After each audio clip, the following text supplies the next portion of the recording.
Governor Christie jumped into the GOP primary last June.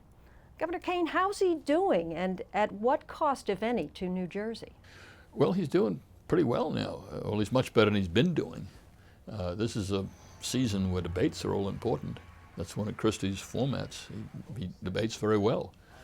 Secondly, he's in a state, New Hampshire now, which likes town meetings, and he's had a good deal of practice in town meetings in New Jersey. So he's doing quite well. He's moving up in the field, but it's all about New Hampshire. I mean, he's put all his eggs in New Hampshire basket. I want to talk about that, but I also want to ask you, Governor Florio, about the polls. For some time now, they've been showing that the governor is not as popular as he used to be in New Jersey.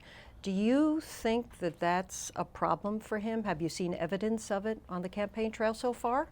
Yes, there's a sense that he's not paying attention to things, but I don't think that's a problem for him at the federal level in his campaign now, unless he starts to really move ahead.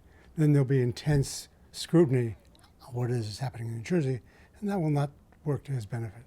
Do the residents here think that they're being ignored?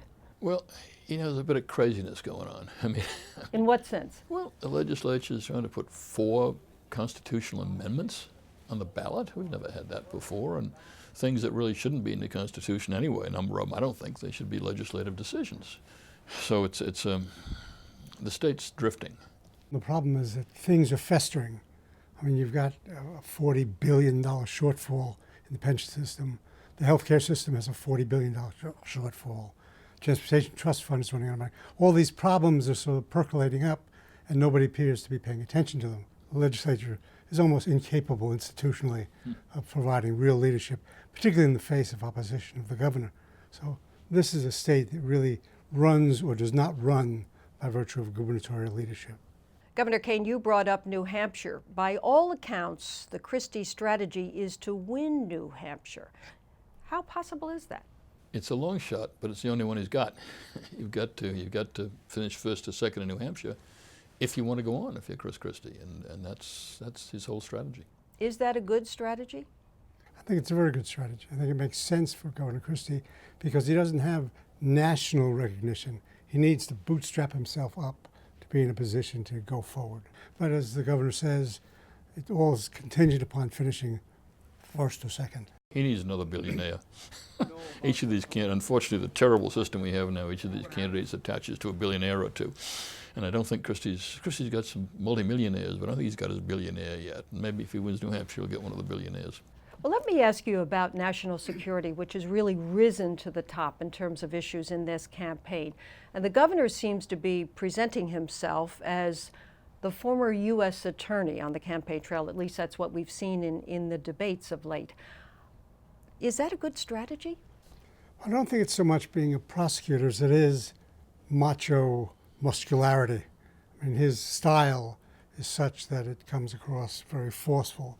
For this governor, he's the only one who can make a law enforcement case. I think he's the only one who's been a U.S. attorney. And people perceive, rightly or wrongly, that we've got a weak president now. And so they're looking for strength. With both of you sitting here, I have to ask this question. Your opinion, is a governor the most experienced kind of person to run in a presidential campaign and bring that experience over a United States senator, do you think? Oh, yes. How did I know you'd say over that? a United States senator, of course. But we've had other people who've had executive experience, whether it's been the Army, we've had great generals who've been presidents, somebody who's run a good corporation might be able to be a good president, but somebody who's had some executive experience. Some of the people who are the harshest critics of President Obama say he's failed in many ways because he didn't have any executive experience. Well, I would just counsel that Senator Kennedy became President Kennedy and did a fairly good job. So I think it more is the person's characteristics. The executive experience helps, but you can have that experience and not have the characteristics necessary to be a leader.